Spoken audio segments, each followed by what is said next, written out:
Hola, buenas noches. A nombre de Librería Bonilla queremos agradecer a Ficticia Editorial por presentar su libro en nuestra casa. Queremos agradecer también a Flavio González Mello, Laura Elisa Vizcaíno, Marcel Fernández, editor de Ficticia Editorial, por la presentación de este libro que se llama Antología Triste, Historias de Amores Inacabados, de Adrián Curio. Sin más que agregar, los dejo con Marcial, que va a ser quien va a dirigir la presentación. Muchas gracias. Primero que nada, muchas gracias a todos ustedes por asistir en esta noche gélida e invernal a la presentación del libro en la época del patriarcado. También muchas gracias a todos los que nos están viendo a través de las redes virtuales de Librería Bonilla, lo cual es una invitación a que no digamos barbaridades. Porque bueno, aquí hay autores muy, muy importantes en el público que por decir cosas que no eran barbaridades, les fue muy, muy duro en cierta época y en cierto momento. En esto de las redes, en esto de las benditas redes sociales por las cuales nos están mirando. Pero sí, es un libro de antología triste, historias de amores inacabados, que cuando me lo presentó a Adrián Curial Rivera, pues le dije que no creía que fuera el momento para publicarlo, que era un libro que no hablaba de relaciones gays, era un libro que no trataba el tema LGTB más. Era un libro, al fin y al cabo, que bueno, que estaba, aunque era una antología y lo podíamos tomar como un documento histórico de cuando las cosas eran de otra manera, pues veía muy poco a la posibilidad de vender. Y además, porque se trataba de un autor hombre, entonces estábamos en mal momento para publicarlo. Pero bueno, me dijo que tirar las estatuas, que tirar las estatuas de Stalin no significaba que Stalin siguiera ahí. Y bueno, tuvimos muchas conversaciones ya después cuando empezamos a trabajar el libro, que me llegó a decir, Adrián, que nos estén grabando, que nos estén, hay que borrarlas, que nos estén intervenidos, ¿no? Pero bueno, el que se ha burlado y mucho de esta política correcta o falsamente correcta que priva en estos días, sin decir que, por supuesto, que esté bien, que está bien, que bueno que está sucediendo estas cosas, que me encantaría que fueran más a nivel racional que sentimental.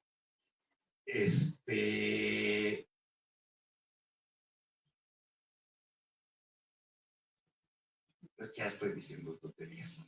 No, que me interesaría más que fueran un nivel racional que emocional. Estos libros, este tipo de libros, es decir, la literatura en su más clara y pura acepción, tratando relaciones humanas, básicamente, eran importantes, sin importar el género que establezcan. Son cuentos muy divertidos, muy sarcásticos. Ya habíamos publicado otro libro de Adrián en Ficticia. Adrián me acaba de mandar un libro muy, muy divertido sobre estos temas. Y bueno, creo que le hace que viene a formar parte importante de la colección que estamos haciendo desde hace muchos años. para presentar el libro, le pedí en un primer momento a Laura Elisa Vizcaíno, que es una académica, es una estudiosa, primero del cuento y después de este subgénero, no subgénero, aquí también, que él es el autor importante que les decía, y yo mismo, escribimos ese subgénero, que es la minificción. Es muy, muy importante los estudios que Laura Elisa ha hecho sobre lo que, bueno, en España le llaman microrrelato, en ficticia lo llamamos fictimínimos, y bueno, y en otras partes los llaman de diferentes maneras, que en realidad son los cuentos brevísimos con que los definiría así Edmundo Valadez hace ya muchos años. Muchas gracias a Laura Elisa por aceptar.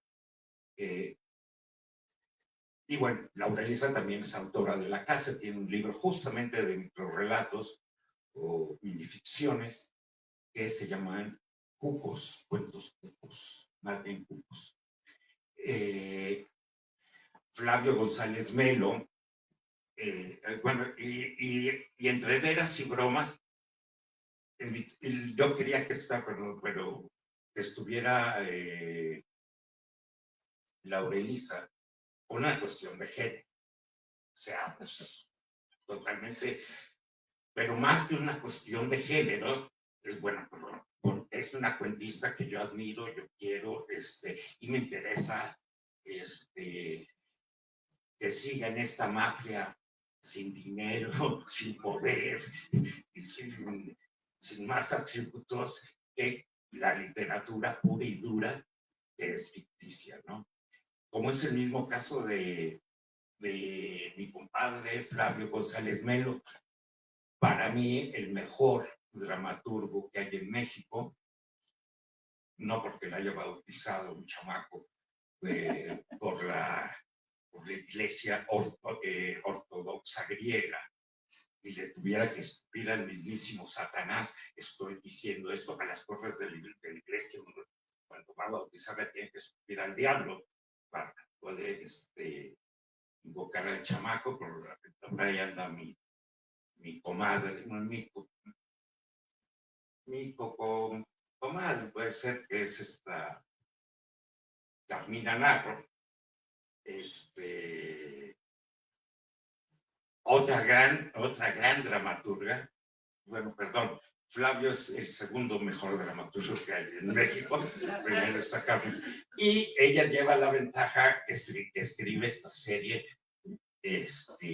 absolutamente ficticia, deliciosa, y que ya le está dando modismos a la gente para hablar.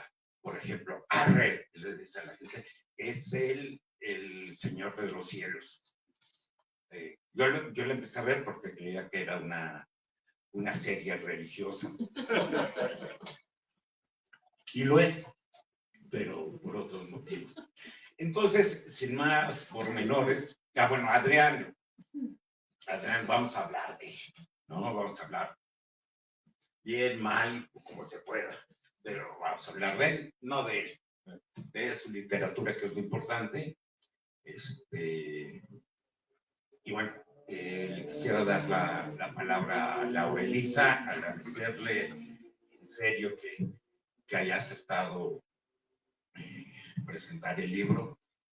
Las presentaciones son, ayer lo decía, porque ayer teníamos un figurón aquí, que era la maestra Beatriz Espejo, y éramos muy pocas las personas que estábamos presentando, que estábamos de público, y bueno, y decía que bueno, por lo menos ustedes están asistiendo a algo que está en vías de extinción, que son las presentaciones del libro.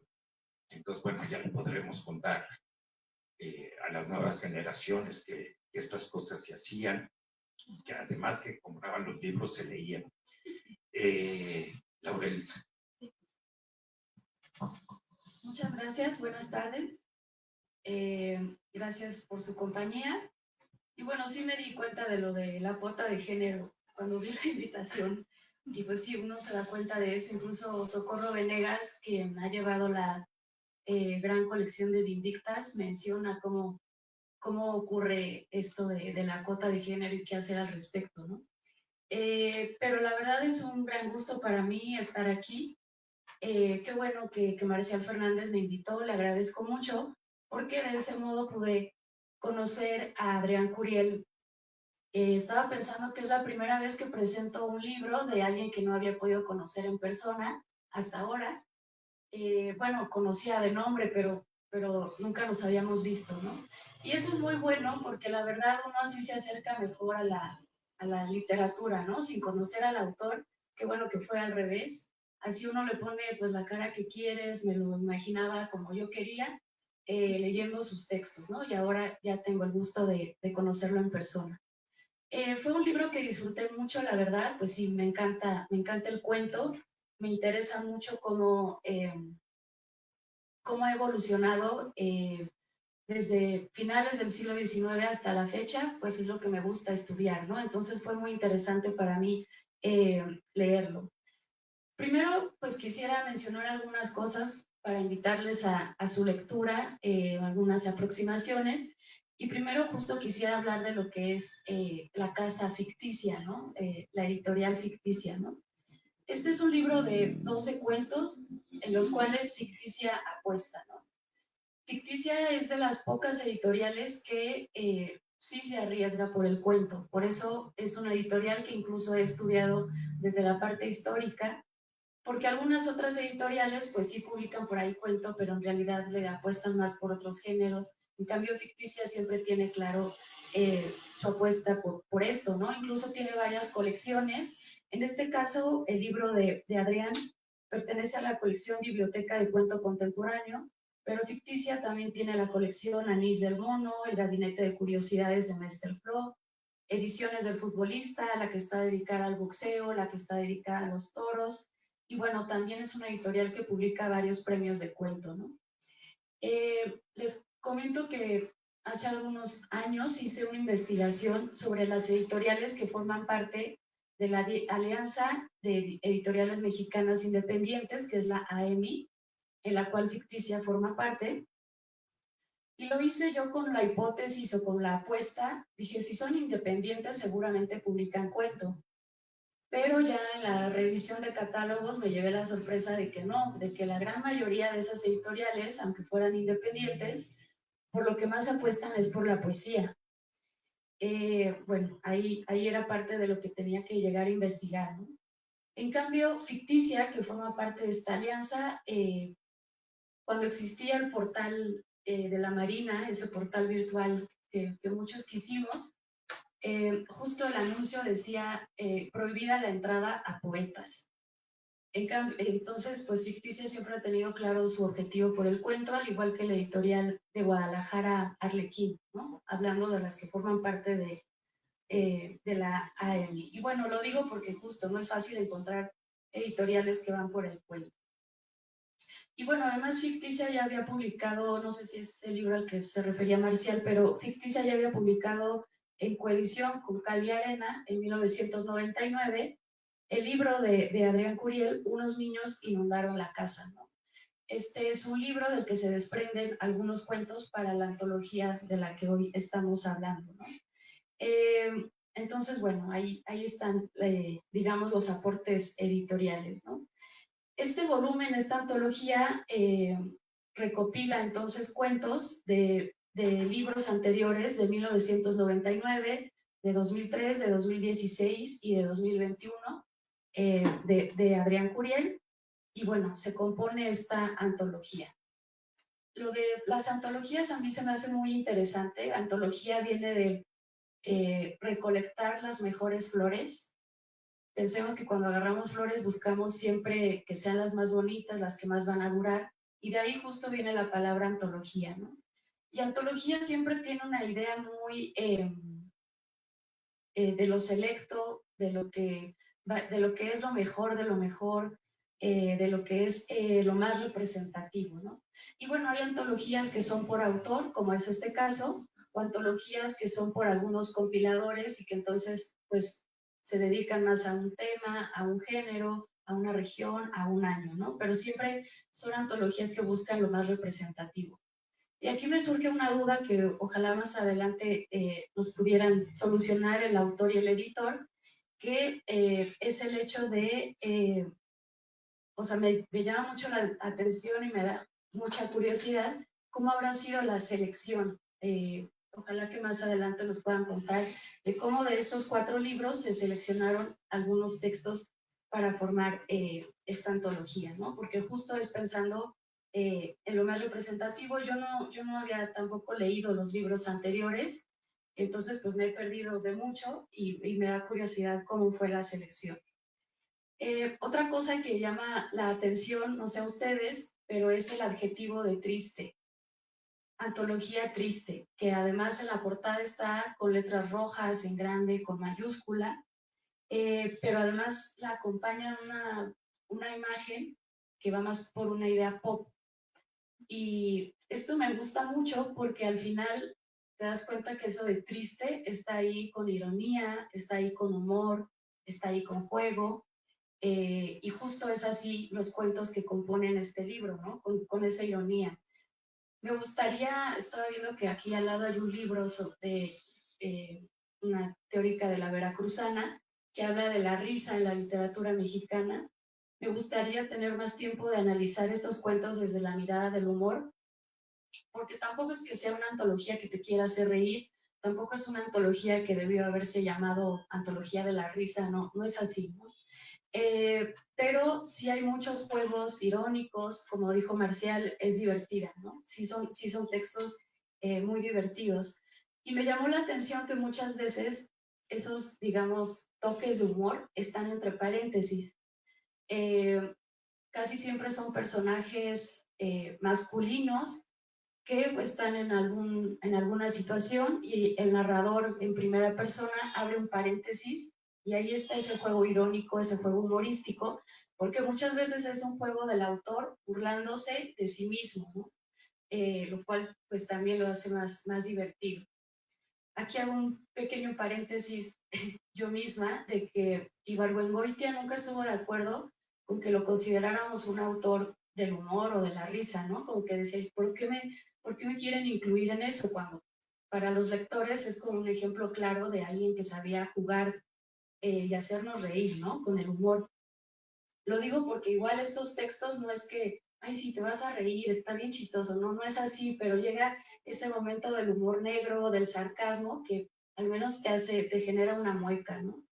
Quiero dar un ejemplo de un cuento que se llama Árbol de Arabia, porque en este cuento está el protagonista contando en primera persona que está comiendo con una amiga y en eso tal cual como que se abre el paréntesis y el protagonista empieza a ver una escena en la calle pues bastante rara, como de una botarga de Santa Claus ahí peleándose, les doy un pedacito.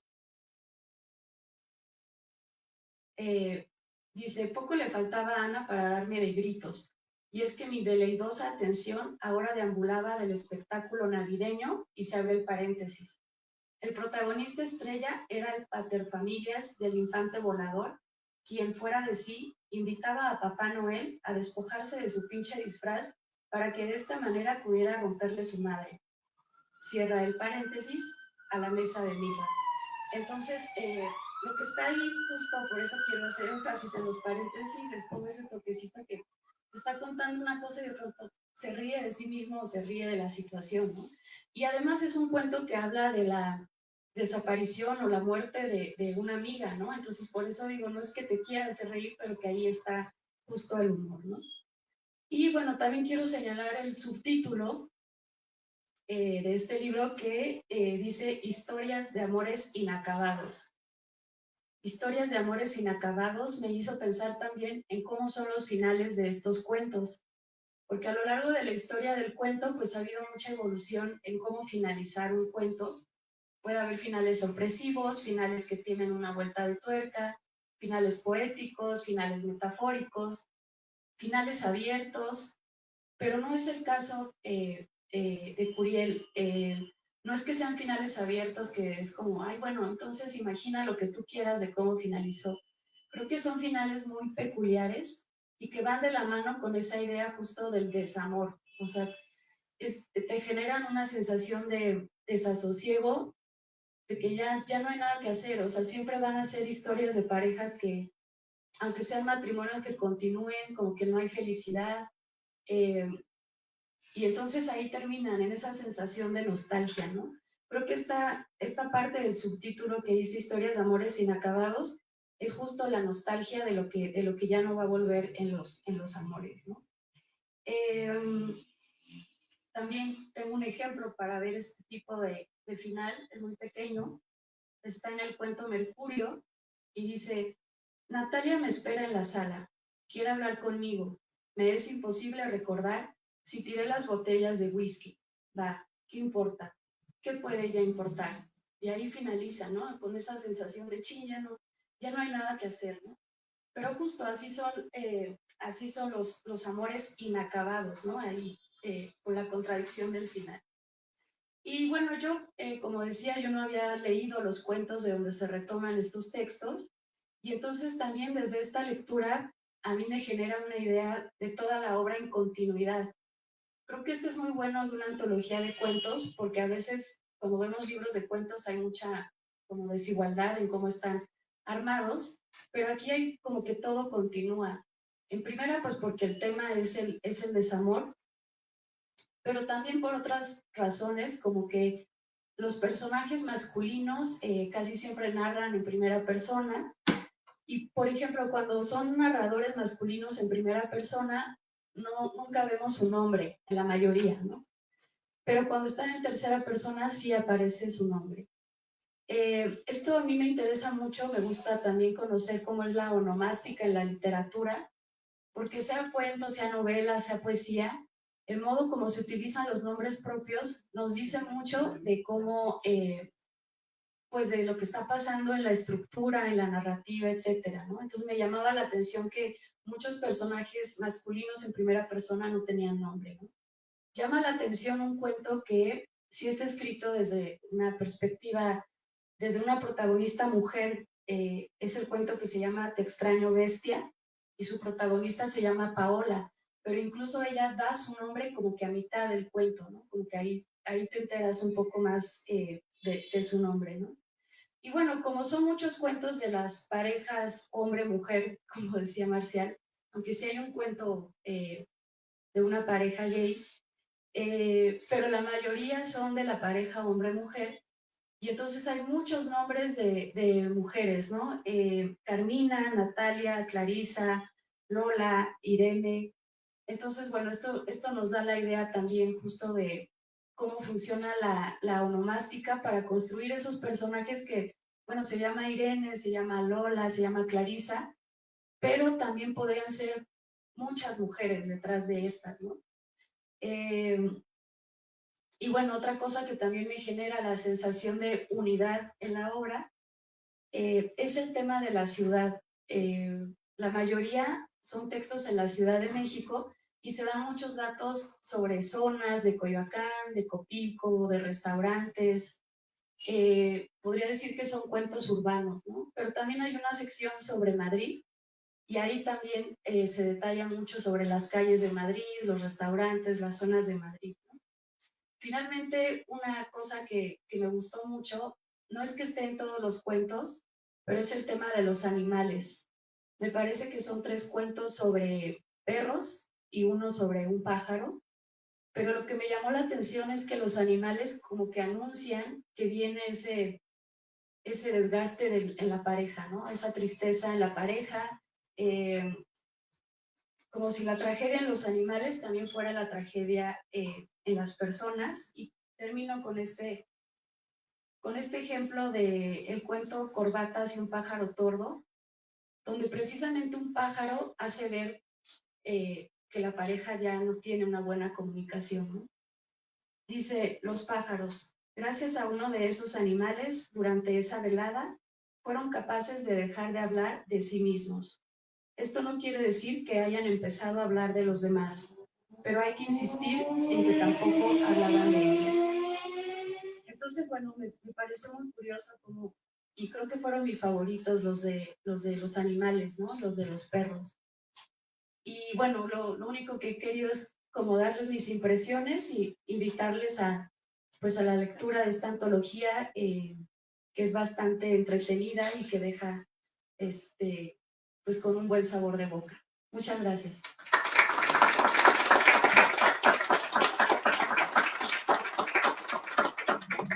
Gracias, Laurelisa. No coeditamos con Cal de Arena. Cal de Arena publicó Unos niños inundaron el barco y sacamos la casa. Es un barco, la casa, ¿no? Fue en 1999 y ficticio 20 años. 20 años después, para celebrar la salida para celebrar los 20 años del primer cuentario de Adrián. Otra, la antología la hizo exclusivamente Adrián, yo no, a él tendría que responder esa pregunta. Yo solamente me metí en las cuestiones de obra negra, ¿no? Y bueno, nos agarramos bien, porque aparte, como sí sabe perfectamente, creo que sabe más que yo al respecto, de repente tenía hasta que buscar mis argumentos para rebatirle que esa coma no iba ahí. Y bueno, Flavio González Melo, les digo, es un autor mexicano, también es de la Casa Ficticia, tiene un libro también es de los primeros libros que publicamos en Ficticia ya hace 25 años. Estamos celebrando, con este libro, estamos celebrando los 25 años de Ficticia como casa editorial, dedicada no en exclusiva al cuento, y bueno, Flavio estuvo presente en aquellos, creo que primeros 3 números, con el Teatro de Carpa y otros documentos extraviados. Y después siguió una carrera fulgurante en el teatro, verdaderamente importante, también en el cine. Y bueno, le doy la palabra, creo que es la primera, bueno, presentó los primeros libros de Ficticia, estuviste en la mesa, que eran tiempos felices. Eran tiempos felices porque nos patrocinaba una casa vitivinícola, entonces eran muy bollantes. Y creo que es habrás presentado algún unión, ¿no? Creo que es la primera vez a Markovich. Entonces, bueno, busco. Manuel Lino presenta aquí en la sala, que fue nuestro jefe en un periódico. Te doy la palabra, Flavio. Gracias. Pues felicidades a Ficticia. La verdad es que cuando Marcial dice en la casa ficticia, la casa de Ficticia, pues, se refiere básicamente a su casa, que es un pequeño departamento donde Mónica y Marcial pues tuvieron la idea de hacer algo que iba a ser primero una revista en formato de tabloide, y como yo en ese periódico en el que nos conocimos varios de nosotros, aprendí algunas cosas de edición con mi querido Martín Casillas, pues yo dije, pues yo medio sé editar, y los ayudé como a formar y a diagramar los primeros números de esa revista, que nunca salió a la luz, pero que fue el germen de lo que luego se convirtió en una editorial de libros en forma, donde afortunadamente llamaron al muy talentoso Rodrigo Toledo a que hiciera el diseño y no un improvisado como yo. Y bueno, dieron arranque a una colección que en realidad es la misma, que es la colección que antes se llamaba Anís del Mono, porque pues había un patrocinio, y ahora se llama Cuento porque ya no hay patrocinio. Y eso realmente se dice rápido, pero creo que era muy difícil imaginar que Ficticia iba a durar desde luego un cuarto de siglo, y además que iba a construir una colección. Desde luego ha editado todas esas cosas que ya se mencionaron, pero su columna vertebral es esta colección de cuento. tan sólida, tan vasta.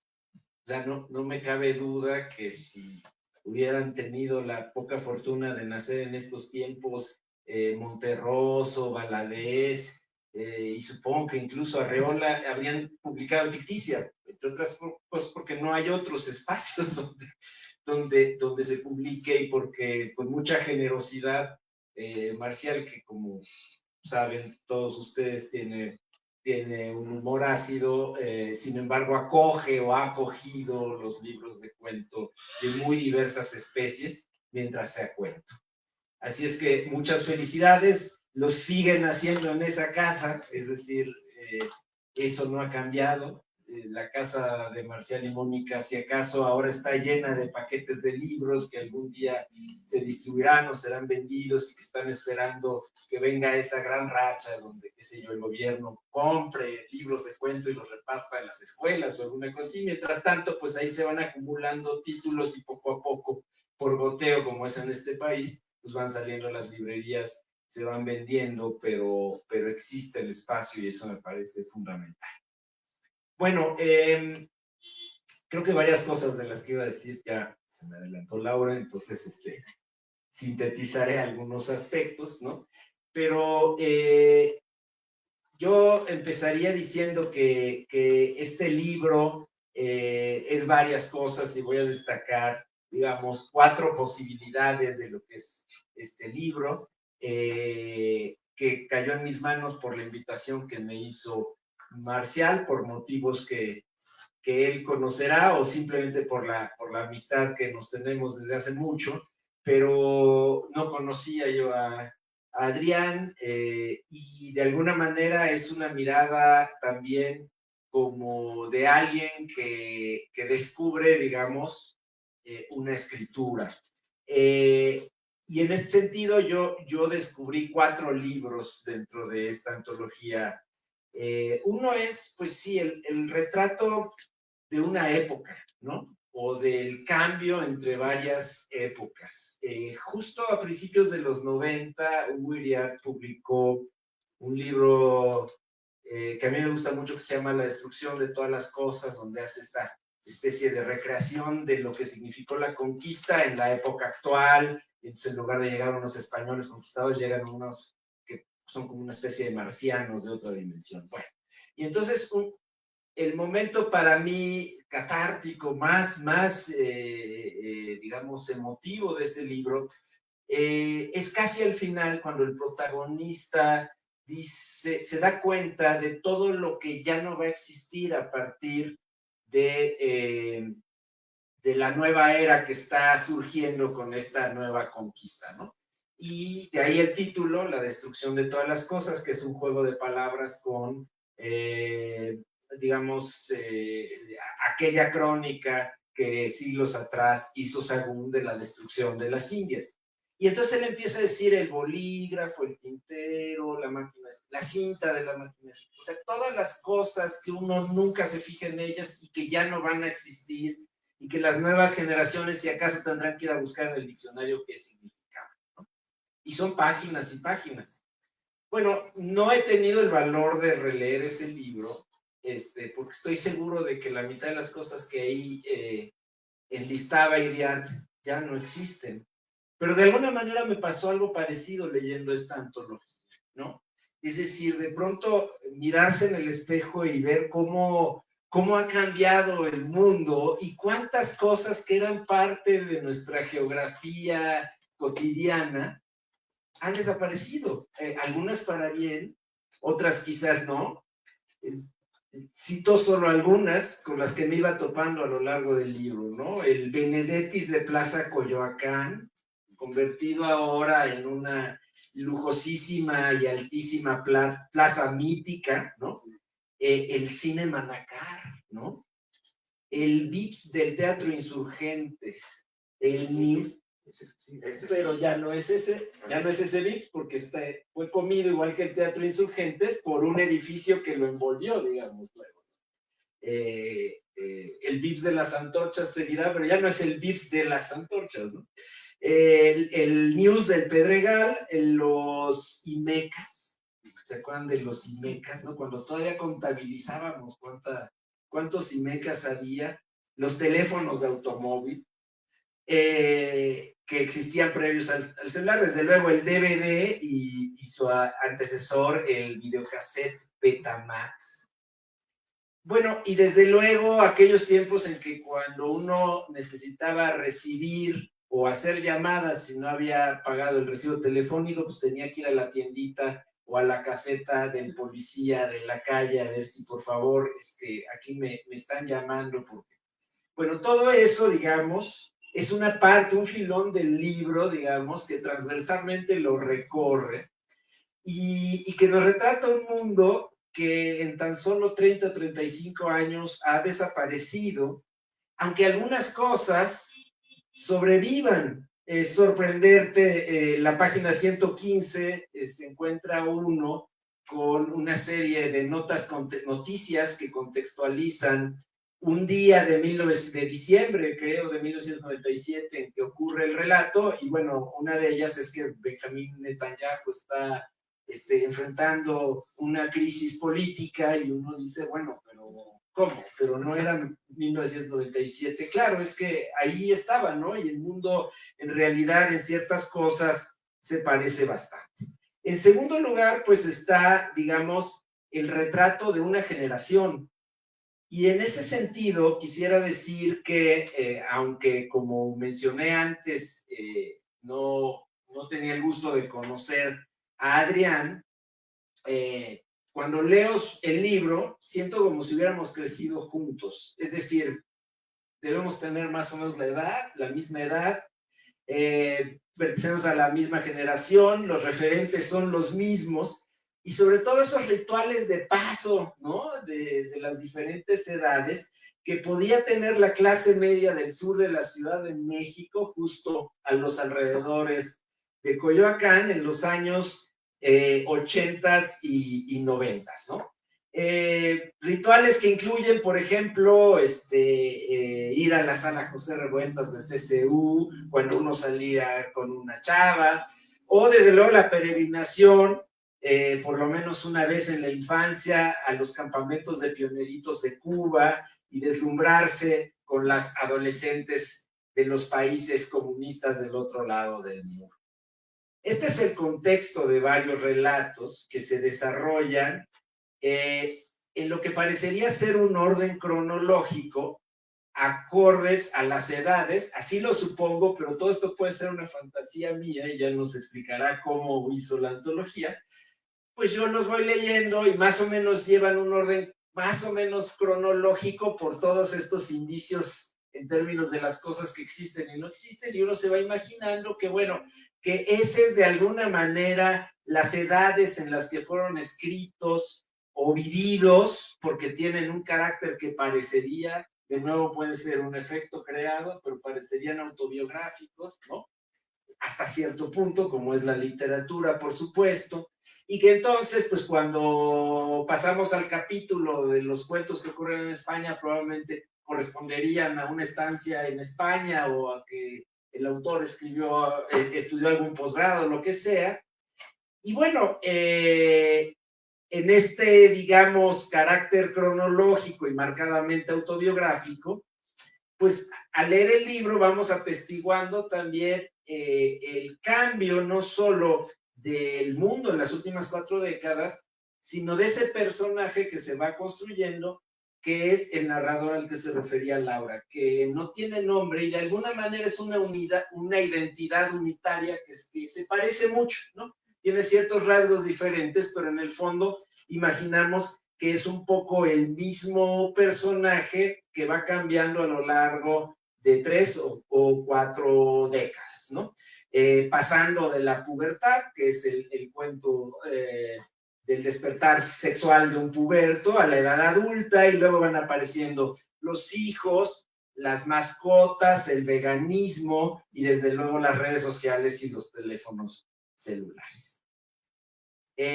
Bueno, en tercer lugar, tendríamos algo que deriva de que todo eso cambia, pero al centro está lo que permanece inmutable, el, digamos, centro de gravedad de este libro, que es la imposibilidad de que una historia de amor no tenga una naturaleza básicamente triste e inacabada.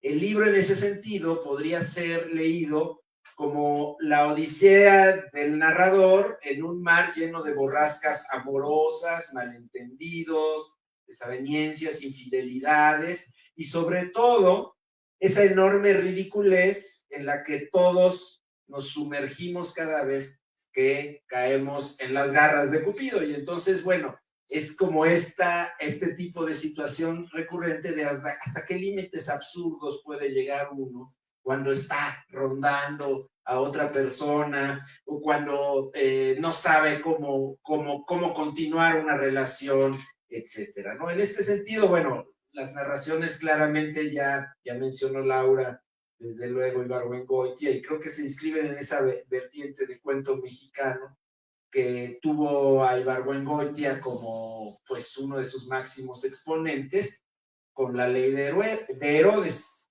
En estos cuentos también, pues en materia amorosa, o te chingas o te jodes, como rezaría la susodicha ley. A lo largo de los 12 cuentos que contiene este volumen asistimos a otros tantos intentos fallidos de que esta vez no se vaya todo al carajo. Y conocemos a casi otras tantas mujeres, casi siempre, porque ahora que escucho lo que dijo Marcial, me doy cuenta de que el cuento de la pareja homosexual fue una concesión evidente de Adrián a su editor para que no les cayeran tan... Pero bueno, es el 90% de los cuentos siempre tienen al otro como la mujer, que fascina, y que al mismo tiempo atormenta al protagonista narrador, que, como dije, es prácticamente el mismo, y que lo atormenta y fascina con esos arranques y ocurrencias, ¿no? que tiene cada uno de los personajes y que hace, eso sí, muy diferentes las identidades de cada una de las mujeres, a diferencia de la identidad del receptor de todas, digamos, de todas esas acciones.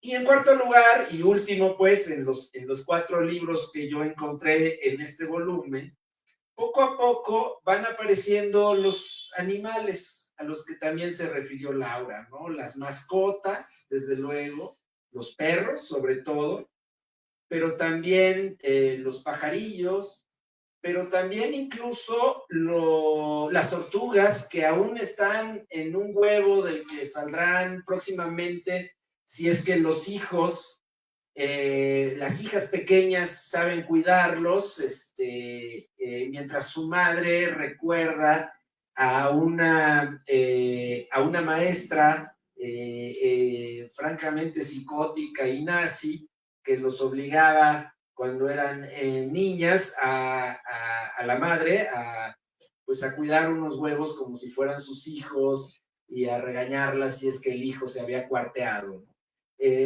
Bueno, entonces ahí tenemos, digamos, toda una variedad de especies que son como los mudos testigos de estas historias, los convidados de piedra y con frecuencia también el motivo o la excusa de peleas y reencuentros entre los amantes.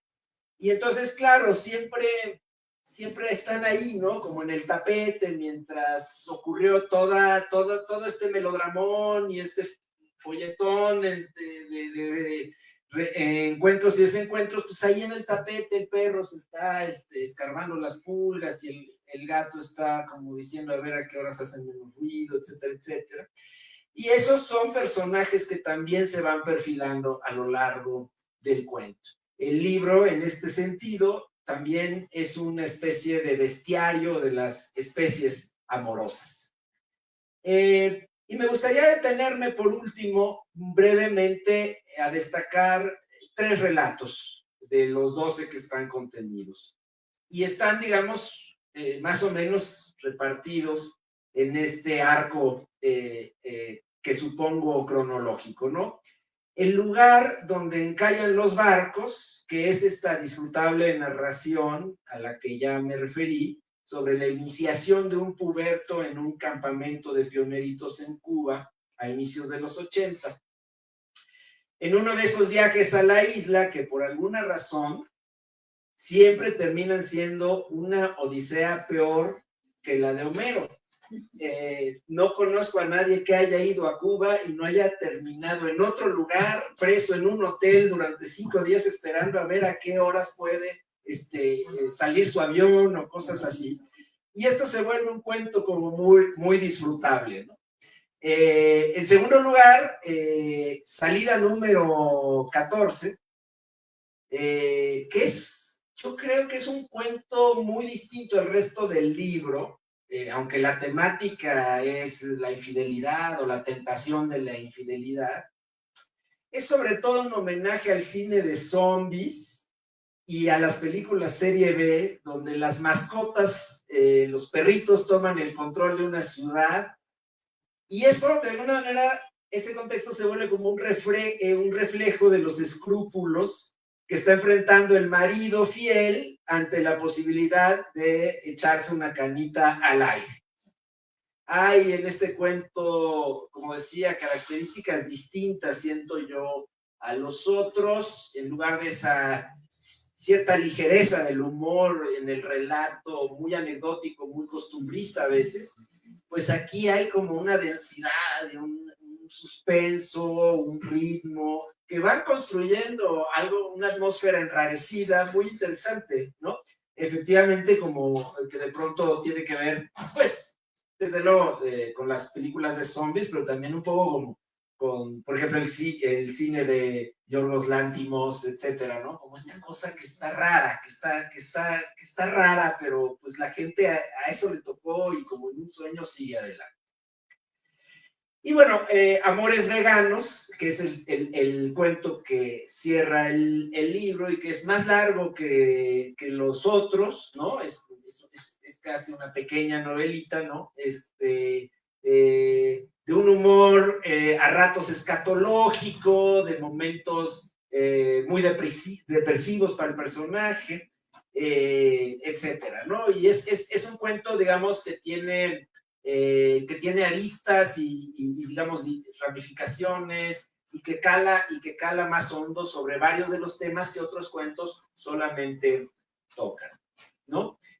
Así pues eso es, digamos, un poco el arco desde la iniciación hasta los Amores Veganos de inicios del siglo XXI, y todos terminaría diciendo que tienen como punto en común, ya lo señaló Laura también, como un cierto carácter inacabado, pero que en realidad el libro en su conjunto lo que parecería retratar también es una obra, la obra de Adrián Curiel, que seguramente sigue y seguirá escribiendo sobre los mismos temas que lo obsesionan, y que en ese sentido, pues es una obra, como toda obra autoral que valga la pena, permanentemente inacabada.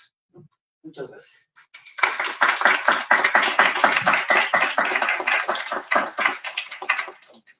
Gracias, Flavio.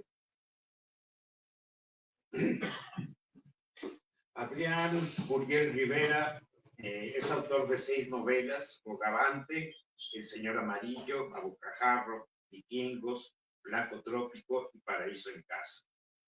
Publicó su primer libro de cuentos en 1999, Unos niños inundaron la casa, reeditado por Ficticia justamente en 2019. Al que le siguieron Mercurio y otros relatos, Madrid a través, Día Franco, Amores Veganos y El Camino de Güembra y otras utopías feministas. En 2012 apareció su texto ilustrado ¿Quién recuerda a Doña Olvido? Además tiene 3 volúmenes de ensayo, novela española y boom hispanoamericano, Los Piratas del Caribe en la novelística hispanoamericana del siglo XIX y Avistamientos críticos. Sus relatos se han incluido en numerosas antologías nacionales y extranjeras, ha sido traducido al chino, en la actualidad reside en Blanco Trópico. Adrián, por favor. ¿Qué tal? Buenas tardes. Bueno, pues comienzo agradeciendo a quienes nos escuchan y a quienes han intervenido antes. Laura Luisa, Flavio, muchísimas gracias por su pormenorizada lectura. Agradezco mucho también a Marcial, pese a las malas credenciales con que ha iniciado su presentación, hablando de un libro de patriarcado que genera cierta suspicacia. Estoy muy contento y voy a tratar de ordenar un poco, porque realmente tanto lo que ha dicho Laura Luisa como Flavio, y también muchos de los apuntes que ya ha esbozado también con anterioridad Marcial, pues describe muy bien el libro, y yo estoy francamente encantado de que se haya hecho una lectura tan inteligente, tan pormenorizada, y que me revela a mí cosas de las que yo no me había dado mucha cuenta tampoco, ¿no? Esta continuidad, esta identidad, yo traté de que fuera así, y celebro escuchar que así les ha parecido, porque en una antología siempre existe ese riesgo, ¿no? De que sean muy dispareja, de que incluso con este relato que mencionaba Flavio, salida número 14, que es más bien, aunque habla sobre la cotidianidad y sobre ciudades también y sobre los amores inacabados, tiene un registro más bien de literatura fantástica. Se plantea efectivamente como una especie de película de licántropos y de zombies. Es un padre de familia que sale a dejar a sus hijos, estuvo en una cena de trabajo, conoció a una mujer que le pareció muy apetecible, muy elegante, muy guapa, y al día siguiente se encuentra con que la ciudad está completamente infestada de perros. Y se pregunta por qué, ¿no? Y trata de dar una respuesta a ese acertijo. Y esos perros empiezan también a cobrar como una dimensión metafórica de si no serán los propios miedos del padre de familia que se enfrenta a este dilema de las responsabilidades que le corresponden, del matrimonio que debe defender, y de unas ganas de escape y de infidelidad también que ejerce una tensión en contra. Las lecturas onomásticas, la lectura que ha hecho de estos 4 ejes Flavio, las encuentro muy exactas.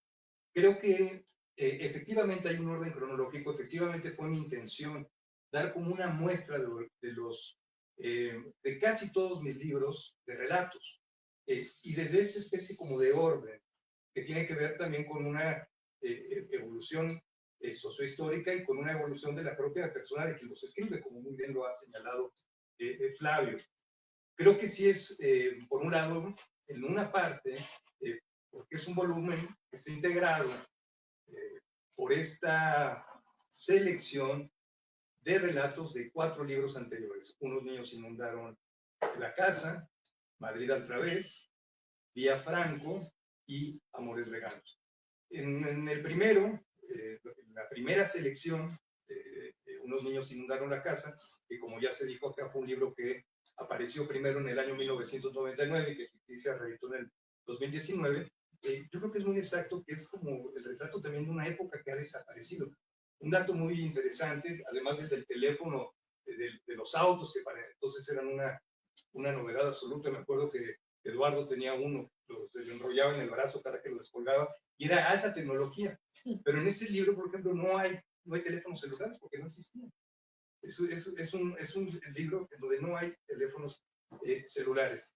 Creo que también es, muy bien lo dijeron también, una recopilación de las señas de identidad de una generación que es una generación urbana, que es una generación que creció en la Ciudad de México, quizá en una zona específica de la Ciudad de México, que es el sur, y que rinde homenaje también a todos estos lugares pues que fueron y que ya no existen. Y como centro de gravedad, sí, las posibilidades del amor. Hay un relato que corresponde al apartado Día Franco, que se llama igual, Día Franco. Es el relato que da título al volumen, perdón, y que forma parte de que se inserta en este apartado, que efectivamente describe la historia de una pareja homosexual. Pero debo decir que no fue ninguna concesión para hacer un trabajo de corrección política. Es realmente un texto donde yo tengo un amigo gay que tenía una pareja y que un día llegó a pasear a su Weimaraner, y surgieron cosas así que parecían absolutamente surrealistas en un día común y corriente dentro de la cotidianidad. Y me gusta mucho trabajar con la cotidianidad, con los detonantes que la contradicen, que la cuestionan, que la vuelven otra cosa, que la transforman en otra cosa insospechada a partir de conflictos humanos, en este caso, y es, yo creo que el hilo vertebrador de la imposibilidad de reconocerse en otra persona, de enamorarse de otra persona, y que eso, por supuesto que ocurre, pero lo difícil es que perdure. Creo que ese es uno de los vasos comunicantes. Este amor que sí, parece que siempre es entre pareja, parece que siempre es entre una pareja heterosexual, parecería que es siempre desde la voz masculina, pero que también tiene que ver con otro tipo de amores. Diría Franco, el conflicto no solo es entre la pareja homosexual, sino entre uno de esos, entre el protagonista y el padre del protagonista, que lo desprecia precisamente por ser homosexual, ¿no? Y es también un amor inacabado entre un hijo y un padre. Y yo diría que termina relatos tintes más bien feministas, Marcial. Te extraño bestia, quien relata es una mujer, una joven, para quien sus padres han diseñado un futuro absolutamente promisorio, estudia relaciones internacionales, consigue una beca en una de las universidades de la Ivy League, todo parece perfecto. Y ella ha rescatado un perro callejero que atropellaron y le ha puesto Filomeno. Es un perro al que recogieron y le pusieron una placa de metal en la pata, y ha establecido con él una relación de enorme amor también. Es algo que señalaban también, la cuestión de los animales. De repente son también como protagonistas o como detonadores de los conflictos o como reveladores de lo que está sucediendo. Y esta mujer, el único problema que tiene es que es infeliz con el destino que le han labrado los padres. Y decide abandonar todo y dedicarse a patinar y a ser una mesera. Y aparece entonces el conflicto de qué va a hacer con una madre muy extorsionadora y que la tortura y la maltrata. ¿Qué va a hacer con el perro que ha quedado en la Ciudad de México? Ella vive en alguna ciudad del norte de Estados Unidos, podría ser Nueva York, podría ser Boston, no se dice, pero es también ese conflicto entre esa relación amorosa también, no solo la que mantiene con sus parejas, sino la que mantiene con su perro. Ya Franco tiene en común en los 5 relatos, Laura Elisa, que todos tienen que ver con perros, todos está involucrada la familia. Me gusta trabajar mucho también en torno a la familia, como un espacio ambivalente, como un espacio ambiguo, que por un lado representa todo lo que hay de apoyo, de cariño, de solidaridad, y por otro lado el negativo fotográfico, lo que implica también de frustraciones, de odio, de castración, de imposibilidad de realización en muchos sentidos. Cotidianidad, familia, ciudades, son como estos mojones o como estos puntos centrales que se van sucediendo en cada uno de estos relatos. Estoy de acuerdo, son relatos más bien de corte urbano. Y hay esta intención también, creo que, no sé si sea intención o si sea una cosa que tiene que ver más bien con lo que diría Roland Barthes, las profundidades estilísticas de las que uno no puede escaparse. Uno escribe como uno es, desde su visión. También se mencionó la cuestión autobiográfica. Pues sí, hasta cierto punto son textos autobiográficos, hasta cierto punto autoficcionales.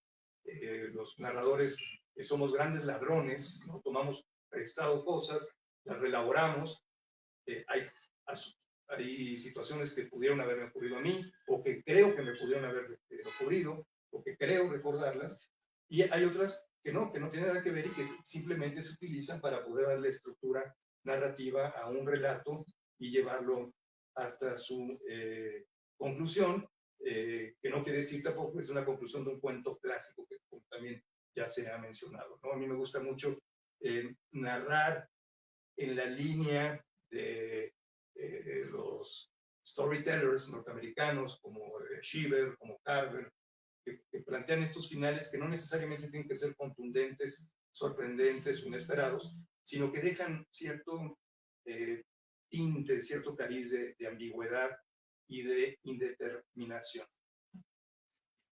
Y pues bueno, de verdad estoy muy, muy contento por esta ocasión, por las lecturas que han hecho Laurelisa, David, y Marcial, por darme la oportunidad de publicar este libro. Debo decir también que Marcial es un gran editor, nos divertimos mucho trabajando, teníamos también discusiones muy largas respecto a una coma, una palabra, a un párrafo, si dejarlo, si quitarlo, a un copretérito, si era cacofónico, si no era cacofónico, si había que ajustar tal cosa, si había que ampliarla. Y da mucho gusto trabajar con un editor así, ya no quedan muchos, Marcial, así que también agradezco eso, ha sido muy gozoso la escritura, más bien pues escritura no, más bien la colaboración para hacer unos textos que ya estaban hechos, todavía más justos, más afinados. Y pues yo no sé si haya tiempo para el público, si alguien quiere comentar algo, si alguien quiere preguntar algo, si Marcial quiere decir algo más. Ah, bueno, y otra cosa que quiero también decir es que creo que es la primera vez que estoy en una presentación donde yo tampoco conocía a los presentadores o donde yo no conocía al autor. Les agradezco mucho que hayan aceptado y a Marcial también su gestión, porque él fue quien pudo hablar con ellos. Porque quien organizó este blind date. Y le agradezco mucho también ese trabajo. Gracias. Buenas noches. Felicidades al autor, felicidades a Editorial Ficticia, presentadores. A mí me gustó mucho el tema de los animales. Me gustó mucho esa relación que se establece entre las parejas o entre algunos de los protagonistas y los animales, particularmente los perros. La forma en que los estados de ánimo de estas hermosas criaturas inciden en los sentimientos, en las actitudes humanas. Me hizo recordar a John Fante, me hizo recordar ese libro maravilloso de Mi perro idiota. Recordarán ustedes ahí, la trama se desarrolla a partir de que el perro es rescatado o es encontrado o llega al patio de la casa de un matrimonio aparentemente bien establecido, un matrimonio gringo, y poco a poco se van desencadenando las subtramas a partir de las relaciones que cada uno de ellos establece con el perro. Algo de eso me hizo recordar la lectura de los perros. Y me pareció muy interesante porque pues, la novela de la que hablo yo es para mí una de mis favoritas. Felicidades. Muchas gracias. Muchas gracias a Miguel Ángel Contreras Nieto, que es también autor de esta casa editorial. Tiene una novela y un libro de cuentos, ambos espléndidos. ¿Alguien quiere tomar la palabra? ¿Alguien quiere contar cómo de un momento a otro Dulcinea del Toboso se convirtió en Aldón San Lorenzo? Esa es la historia de los cuentos en realidad, como una y otra se transforman constantemente, o como uno se transforma, no la otra persona la transforma. Ya entramos ahí en una teoría del conocimiento. ¿Alguien quiere preguntarle algo a Adrián, a Flavio, a Laura Elisa. Si no, pues daríamos por concluida aquí la presentación de Antología Triste, Historias de Amores Inacabados. Toda historia de amores inacabada siempre, ¿no?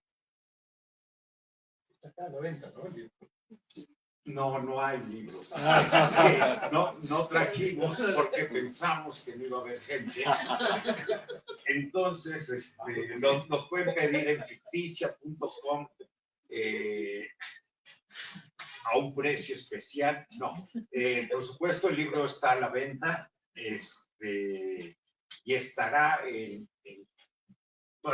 espero que las grandes cadenas, va haciendo fila. La buena literatura siempre hace fila, sobre todo ahora con los grandes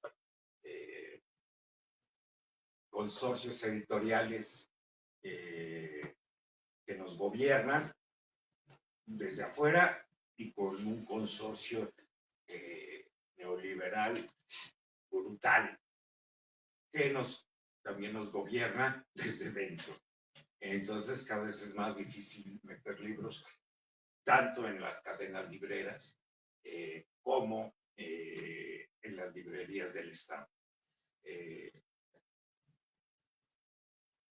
Es importante este tipo de librerías que apuestan no por el pensamiento único, no, sino por una variedad no comercial, además no por eso que no es vendible, que no sea, que no son libros que no se deban de vender, pero que apuestan por la inteligencia, por el gusto y por aquello que decía Borges, que el placer más profundo que puede tener el hombre o la mujer, no decía mujer, pero decía que el hombre era el pensamiento. Iba a decir yo no sé si se lo escuché al maestro Felipe Garrido, una que yo lo decía antes, siempre yo que soy un plagiario profesional, siempre la decía, pero hasta que me di cuenta que era una maldición, pero la voy a decir, porque es parte de, o sea, que al final era una maldición, ¿no? Y cuando me hicieron notar, dije, sí, no está bien, pero bueno, la voy a decir. Compren el libro, porque existe una superstición, la cual yo no creo. Creo que el maestro Felipe Garrido, si es que a él se la robé, tampoco cree en ella. Que si vas a una presentación de un libro y no compras el libro, más si se trata un libro de desamor, no pasa nada hasta que llegas a tu casa y te encuentras a tu esposo o a tu esposa con otro. Pero eso es normal en estos tiempos en que somos parejas poliamorosas, claro. Pero sí conoces a alguien que lo cree, José María Espinaza. Es que le ha pasado varias veces.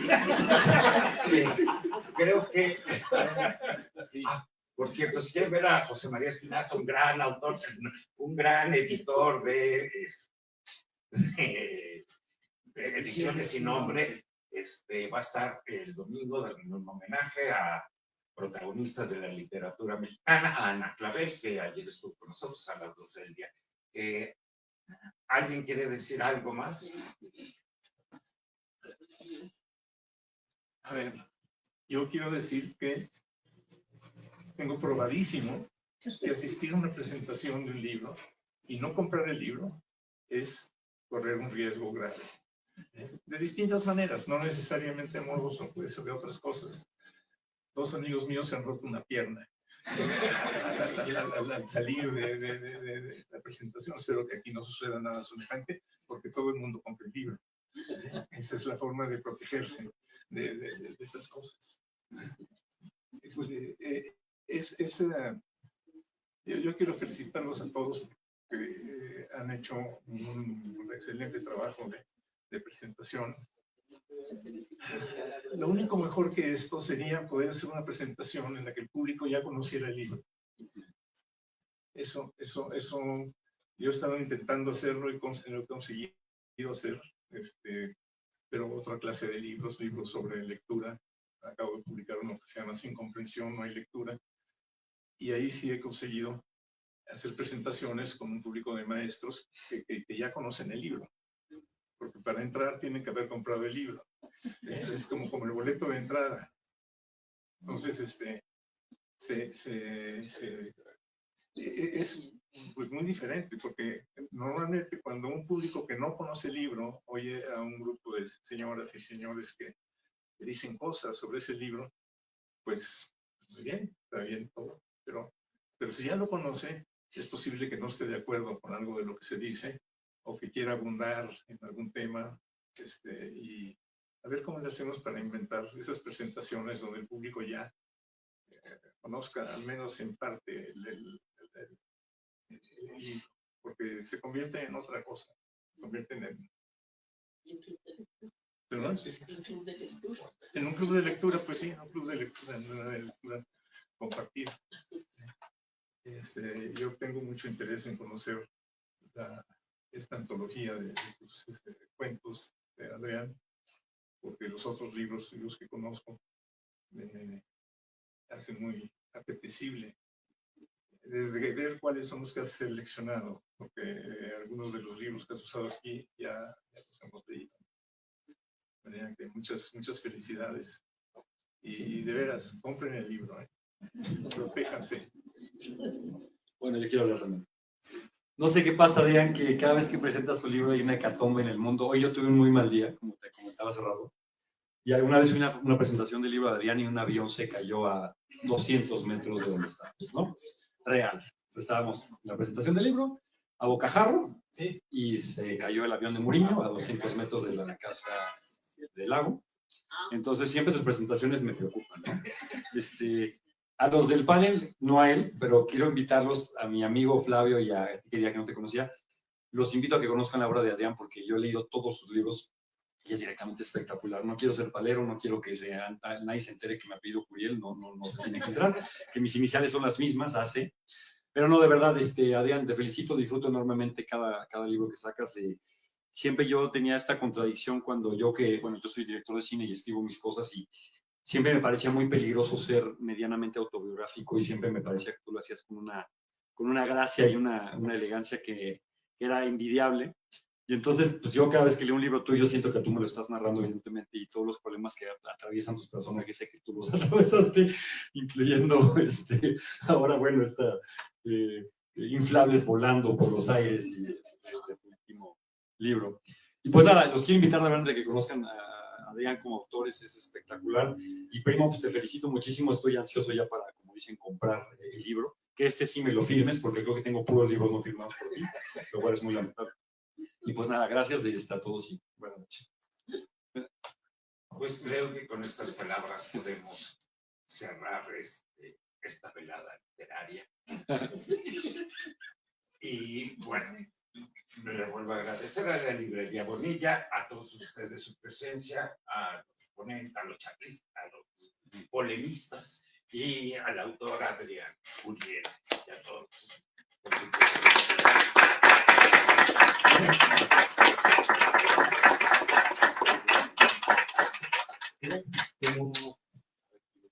Para cerrar, quisiéramos agradecer a la mesa, muchas gracias por estar, quisiéramos agradecer al público, y están todos invitados a las presentaciones, tanto de Ficticia como las que se realizan en la librería Bonilla. Muchas gracias, el libro se encuentra en nosotros.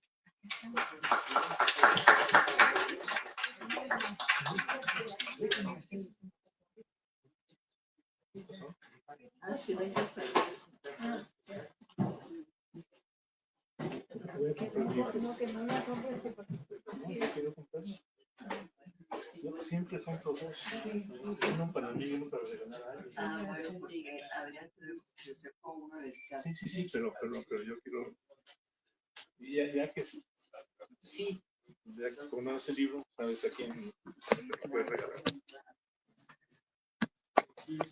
¿Estamos bien? Un segundo. Yaroslav, lo has cortado.